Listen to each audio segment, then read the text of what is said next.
Hello अस्सलाम वालेकुम, welcome back. हम डिस्कस कर रहे थे एंजाइम्स के बारे में और इससे प्रीवियस वीडियो आप देख सकते हैं कि वहां पर हमने फीचर्स ऑफ एंजाइम डिस्कस किए। ये छोटा सा टॉपिक है बट बहुत इंपॉर्टेंट है। As such clear cut heading इसकी पंजाब बोर्ड में नहीं है, पंजाब जो टेक्स्ट बुक बोर्ड की बुक है उसमें मौजूद नहीं है, लेकिन फेडरल में इसकी हेडिंग मौजूद है।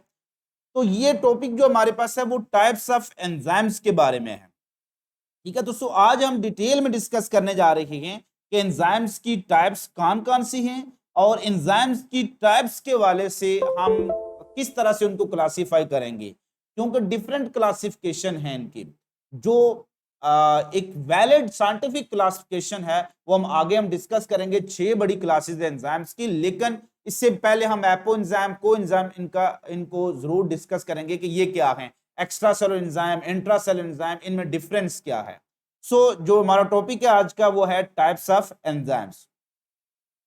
थोड़ा सा इसको इंट्रोड्यूस करवाते हैं कि enzymes are divided different types on different basis.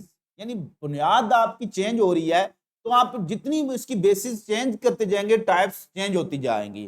So enzymes can be divided on basis of, किस किस बेसिस पर हम इनको डिवाइड करेंगे। लोकेशन की बेस पर कहां पाई जाती हैं, उनका यहां पर बिल्कुल उनकी वर्किंग लोकेशन क्या होगी, वो इनसाइड सेल काम कर रही है, आउटसाइड सेल काम कर रही है। को फैक्टर की बेस पर क्या उनके पास को फैक्टर है या नहीं है।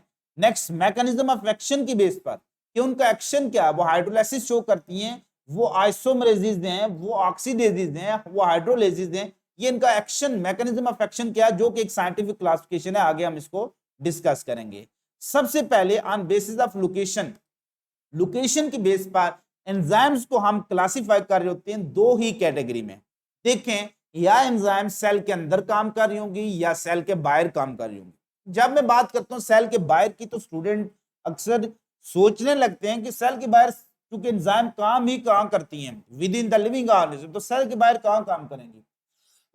Excuse me. तो सेल के अंदर और सेल के बाहर से क्या मुराद है बेटा? जो हमारी गट है ना, पूरी डाइजेस्टिव कैविटी, ये पूरी जो हमारी जिसको हम डाइजेस्टिव ट्यूब भी कहते हैं, this whole canal starting from mouth to anus is called gastrointestinal tract, it is called alimentary canal, it is called gut और it is called digestive tube।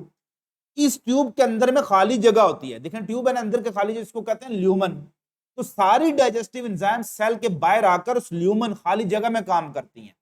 सो ऐसी तमाम एंजाइम जो हमारी डाइजेस्टिव एंजाइम है ये सेल के बाहर काम करेंगे, इनको क्या कहेंगे? Extra cellular enzyme. So extra cellular enzyme, देखें टर्म पर गौर करें। एक्स्ट्रा सेलुलर एंजाइम, आखिरी वर्ड क्या है? एंजाइम्स। जो दीज आर एंजाइम्स, कौन सी एंजाइम? सेलुलर, यानी जो सेल के लिहाज से काम करेंगी। और एक्स्ट्रा का क्या मतलब होता है? बाहर। तो enzyme that work outside cell are called extra cellular enzyme. अब ये जितनी भी एक्स्ट्रा सेलुलर एंजाइम है ये हमेशा कहां सिंथेसाइज हो रही होती है? ये गोल्जी कॉम्प्लेक्स सिंथेसाइज कर रहा होता है, क्योंकि इनकी प्रोसेसिंग की जरूरत होती है। इंट्रा का मतलब होता है विद इन। तो ऐसी तमाम एंजाइम जो विद इन सेल काम करेंगे इनको क्या कहेंगे? Intra cellular enzymes. सो यहां पर मैं आपके सामने एक ब्रेन जिम की सूरत में एक एमसीक्यूज छोड़ा हुआ है। अक्सर एंट्री टेस्ट में ऐसे एमसीक्यूज आते हैं। अब अल्फा ऑप्शन है मेरे पास माल्टेज, बीटा है इको R1 एक रिस्ट्रिक्शन एंडोन्यूक्लियस एंजाइम है, चार्ली ऑप्शन है माइलेज और डेल्टा ऑप्शन है पेप्सिन। ये क्वेश्चन अगर आपसे पूछा जाए all of the following are extra cellular enzyme except, ठीक है, डायरेक्ट क्वेश्चन है। All of the following are extra cellular enzyme except, यानी कोई एक है जो इंट्रा सेलुलर है। तो याद रखना माल्टेज, अमाइलेज, पेप्सिन, ये सारी की सारी डाइजेस्टिव एंजाइम है। और इंसान के जितनी भी डाइजेस्टिव एंजाइम हैं वो सारी एंजाइम क्या हैं? एक्स्ट्रा सेलुलर हैं। रह गई इको R1, तो ये रिस्ट्रिक्शन एंडोन्यूक्लियस एंजाइम है, ये बैक्टीरियल सेल के अंदर काम करती हैं। सो इको R1 एक क्या है? इंट्रा सेलुलर एंजाइम है। याद रखना वो तमाम रिएक्शन जो सेल के अंदर हो रही है उन सब की एंजाइम भी किस में होगी? इन सेल के अंदर ही होंगी, इनको कहेंगे इंट्रासेलुलर। जैसे एंजाइम ऑफ ग्लाइकोलाइसिस इंट्रासेलुलर है, enzyme of protein formation intracellular है, एंजाइम ऑफ फोटोसिंथेसिस इंट्रासेलुलर है, क्रेब्स साइकिल के एंजाइम इंट्रासेलुलर हैं, इलेक्ट्रॉन ट्रांसपोर्ट चेन यानी ऑक्सीडेटिव फास्फोरिलेशन के एंजाइम क्या है, इंट्रासेलुलर है। तो जो सेलुलर रिएक्शन है उनके एंजाइम इंट्रासेलुलर है, डाइजेस्टिव एंजाइम क्या है, एक्स्ट्रा सेलुलर है। थोड़ा सा इनडायरेक्ट अगर क्वेश्चन पूछूं कि all of the following are synthesised by और यार एक्सेप्ट या which one of the following is synthesised by Golgi complex. तो गोल्जी कॉम्प्लेक्स क्या होती है, गोल्जी कॉम्प्लेक्स हमेशा सिंथेसाइज करती है डाइजेस्टिव एंजाइम को, चूंकि वो एक्स्ट्रा सेलुलर है। All of the following are synthesised by Golgi complex except, तो वो एंजाइम जो इंट्रासेलुलर होंगी, वो प्रोटीन जो इंट्रासेलुलर होंगी, वो गोल्जी कॉम्प्लेक्स सिंथेसाइज नहीं करेगी, जैसे इको R1, तो it is not release from Golgi complex. So यहां पर एक बुक की कोई इंफॉर्मेशन है, रीडिंग है, आप इनको देख सकते हैं कि enzymes are distributed in the cell as per need, यानी जहां उनकी जरूरत होगी वहां पर ही वो डिस्ट्रीब्यूट होंगी। एंजाइम जो फोटोसिंथेसिस की होंगी वो कहां पर होंगी, क्लोरोप्लास्ट में, इंट्रासेलुलर एंजाइम है। इसी तरह से in the liver cell enzymes of glycolysis are located, चूंकि लिवर में ग्लाइकोलाइसिस बहुत ज्यादा होती है, मसल में होती है। इन द साइटोप्लाज्म, तो चूंकि ग्लाइकोलाइसिस साइटोप्लाज्म में होती है, तो ग्लाइकोलाइसिस के एंजाइम भी किस में होंगे, साइटोप्लाज्म में होंगे। Whereas enzyme of Krebs cycle are in mitochondria, चूंकि Krebs cycle माइटोकॉन्ड्रिया में होता है, तो उसके एंजाइम भी माइटोकॉन्ड्रिया में होंगे। ये चीज एमसीक्यूज में अक्सर आ जाती है। Enzyme needed for synthesis of DNA and RNA, चूंकि आरएनए और डीएनए सिंथेसाइज कहां होते हैं, वो न्यूक्लियस के अंदर होते हैं, तो न्यूक्लियस में ही पाई जाएंगी। अब हम आते हैं types of enzyme on basis of cofactor. तो कोफैक्टर या एंजाइम के पास पार्ट होगा, उसका परमानेंट पार्ट होगा, या कोफैक्टर एंजाइम का पार्ट नहीं होगा। इस बेस पर एंजाइम की दो टाइप्स हैं। तो on basis of cofactor enzymes are classified into two categories. Haplo enzyme, एक ऐसी एंजाइम जो एक्टिव हो चुकी है, उसको एक्टिव कोफैक्टर नहीं किया होगा, तो एक्टिव करने के बाद कोफैक्टर वापस निकल गया, यानी उससे कोफैक्टर रिमूव हो गया, यानी कोफैक्टर अब उसका पार्ट नहीं है, उसको क्या कहेंगे, एपो एंजाइम्स। और होलो एंजाइम क्या है, होलो देखिए वर्ड से मतलब है होलो मीन सारी की सारी। तो enzymes with its cofactor, enzyme अगर अपने कोफैक्टर के साथ है तो उसको क्या कहेंगे, होलो एंजाइम। और एक एक्टिवेटेड एंजाइम है, एक्टिवेटेड, उसको कोफैक्टर ने एक्टिवेट भी किया हुआ था, एक्टिवेटेड एंजाइम अगर उसमें से माइनस कर दें cofactor, with its cofactor remove is called apo enzyme. So enzyme with its cofactor holo enzyme, enzyme without cofactor apo enzyme. अब हम आते हैं नेक्स्ट क्लासिफिकेशन, वेरी इंपॉर्टेंट, जो कि international union of biochemistry IUB ने divide किया है। ये फेडरल बोर्ड में भी मौजूद हैं। These actually 6 major classes of enzymes are on basis of their mechanism of action। वो कौन सा काम कर रही होती हैं, ऐसे एंजाइम जो ऑक्सीडेशन रिडक्शन का काम करती हैं। आगे क्या लगा देंगे, एजिज, ऑक्सीडो रिडक्टेजिज, जैसे एंजाइम जो भी ऑक्सीडेशन के हैं, जैसे आप देखते हैं carboxylic acid dehydrogenase enzyme dehydrogenation कर रही है, तो ये भी क्या होती है, ऑक्सीडो रिडक्टेजिज एंजाइम होती हैं। तो सो ये catalyse the reduction of oxidation of A molecule. जैसे NADP रिडक्टेज आपने पढ़ी थी, कहां पर पढ़ी थी, ये आपने पढ़ी है जी scheme chapter number 11 bioenergetics Punjab text book board, chapter number 4 bioenergetics federal board.